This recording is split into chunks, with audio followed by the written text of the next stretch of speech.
मैंने 25 से 30 खजूर लिए हैं और अंजीर ली है 10 और मगज कद्दू के बीज और पिस्ता लिया है और थोड़ी सी छोटी इलायची ली है। अब हम सारे ड्राई फ्रूट्स को 1 चम्मच घी डाल के रोस्ट कर लेंगे। अब हम अंजीर और खजूर को 15 मिनट के लिए पानी में भिगो देंगे, जिससे ये सॉफ्ट हो जाए, पीसने में आसानी हो।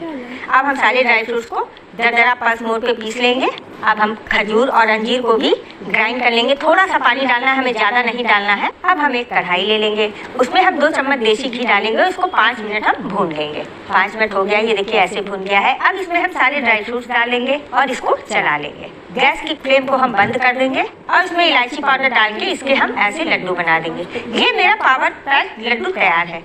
ये बहुत ही टेस्टी बना था, एक बार आप ट्राई जरूर